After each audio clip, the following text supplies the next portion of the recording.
again, Kentopolis! Welcome to another Scribblenauts Unlimited Object Editor commentary, and yes, this will be the final Rick and Morty creation for a little while. You guys just in overwhelming numbers wanted to see the Pickle Rick, but the rat suit version, and so that's who we're going to be creating today because I just choose whatever is most popular and most requested in the comments section. I do try to break things up whenever one franchise or one specific kind of creation is getting too much attention, and right now we're going to have done 3 episodes for Rick and Morty. This is the 3rd one right here, but you know, it's kind of, I felt that it's worth it, honestly, to have the Pickle Rick creation. We did that earlier in the week, so it was kind of an extra episode. You could almost consider this the part 3 in the saga, but we've got a mecha as the source object right now for our creation of Pickle Rick, the rat suit version, and so I've put on a pool girl's back arm, so that back arm of the pool girl is the main part of the pickle, kind of like when you saw me create Pickle Rick. A lot of that's going to remain the same. We're going to use a lot of those same stamps, but for all the rat parts, you saw a pom-pom down there. It would be Rick's left leg, and the stake is going to be for the left arm in the back there. Now the phantom, we can take the body of a phantom right here in Scribblenauts and use that to be the right arm because there's some rat fur up there on that right shoulder part. And so in Archaeopteryx, we're going to use this many times, so hopefully you see how to spell it on screen in all of the times that I'm going to be typing it out. And there's a shin piece of the Archaeopteryx, you know, so just imagine the foot of the Archaeopteryx and go up above that. There's a little shin piece, kind of lower leg, you could call it, I guess. Abalone, that's that nut-looking thing cracked open right there with the shell. We actually took that twice, and the little nut in the middle is for some pickle parts of the Pickle Rick, basically, but that is all gonna convey as one stamp can. It's pretty amazing, actually, to have that one stamp convey several things.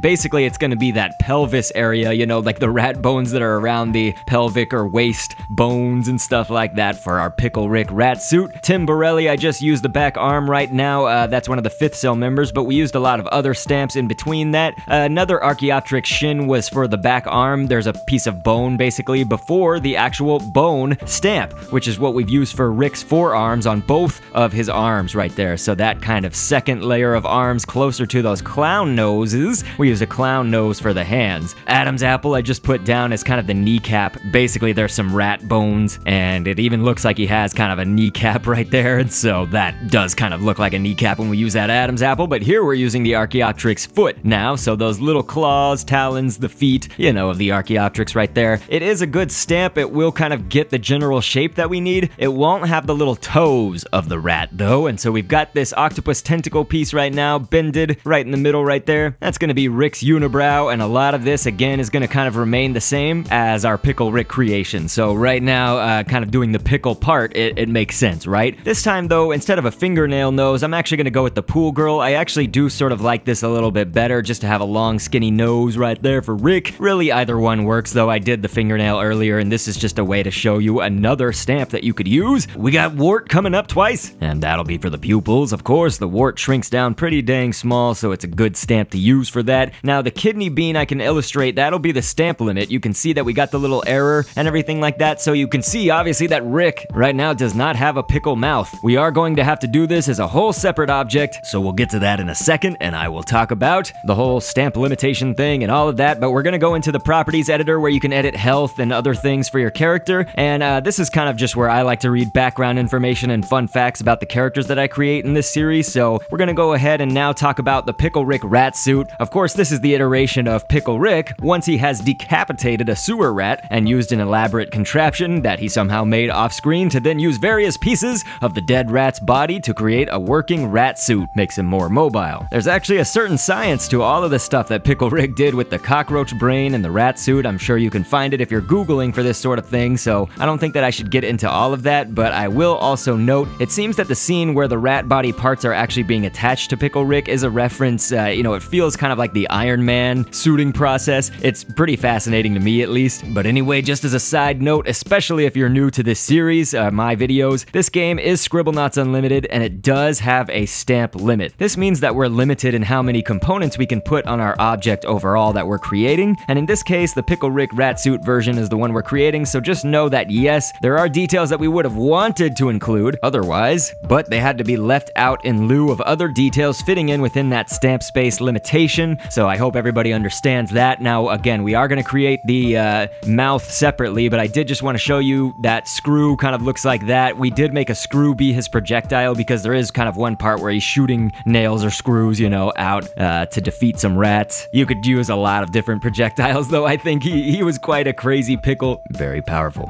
We got a kidney bean, though, over this glue source object. So if you start off with glue, we'll actually be able to then glue the mouth that we're going to be creating on top of the character, basically where the mouth should go once it's on the level. So then just kind of create the mouth how we did in the Pickle Rick creation episode that I did earlier on in the week. Normally I do upload every Sunday like this video, and so whenever you get kind of another episode in the week, it's just extra. It's just more for you to enjoy, and so that was kind of an extra video again where we created Pickle Rick. But right here I'm just kind of moving a whole bunch of scorpion upper middle tail pieces all around. Those are going to be for the teeth. Last time I made that pointy end actually be the, I guess, tops of the teeth, you know, or what would you say? I guess the pointy end was facing the other way, basically, is how I'm trying to say this. But this time I actually turned them upside down, and I think that this looks a little bit more like teeth. I guess more like real teeth, but Rick's teeth are not exactly the most like rounded things, you know, they do kind of have a little point to them, but that's okay. This looks fine. We do have the mouth right here. Now we are placing it down. You can see that it just works like glue, so you can place it. The Pickle Rick normally would be smaller than this, so definitely notice that it is a little bit big right now. If you did want to try to apply the adjective small while the mouth is glued on, they're actually not in proportion exactly, so notice that the mouth still looks kind of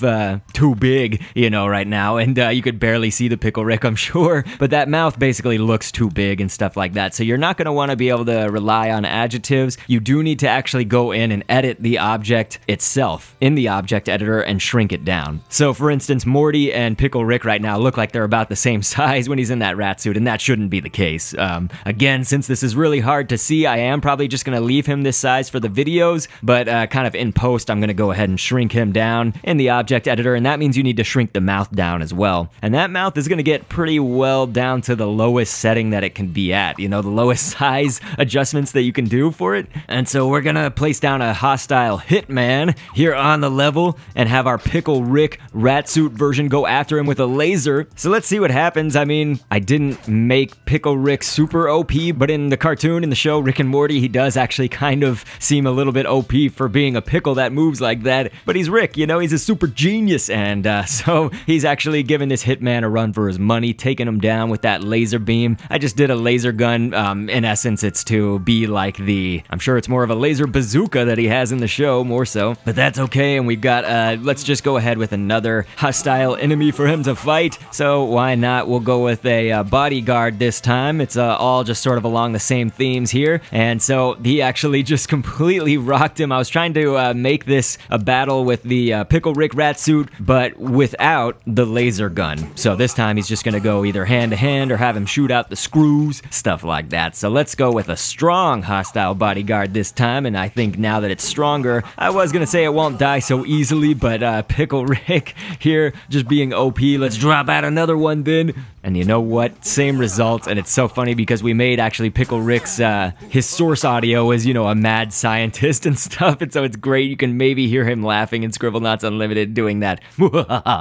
And so yeah, he took down all those bodyguards, kind of like in the show. But how about trying? We'll almost recreate something, I guess. We'll do a giant, hostile, strong, I meant to do strong, there we go, rat, and so he's gonna fight off one of these rats, and actually the rat is running away scared, and we need to change that. We'll go ahead and give it an adjective. I'm gonna type in brave, and that'll work out. So now the rat will pursue him, and it looks like Pickle Rick shooting out those screws did end up killing that rat, probably as it should be, huh? Pickle Rick is crazy, and it looks like he succeeds. So go ahead and leave your comments, of course, in the comment section down below, and tell me what you think you would like to see next. Let's go ahead and skip Rick and Morty for this coming up week. You know, we've got a lot of Rick and Morty videos lately, which is fine, totally fine. We just want to get some new stuff in here as well. It can be from anything, movies, gaming, TV shows, nerd, geek kind of stuff. And I really do hope you guys enjoy this series. We are going to be looking at retooling it just a little bit, so if there's any suggestions like,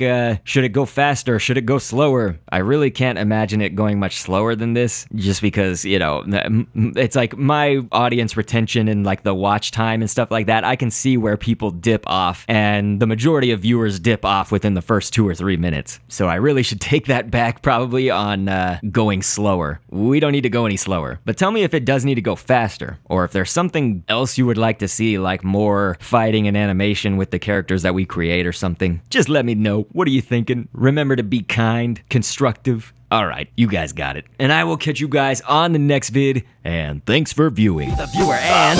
down the road of twists and turns, always anxious to see what's within. We can look ahead to the point of no return, to the rest of our lives at the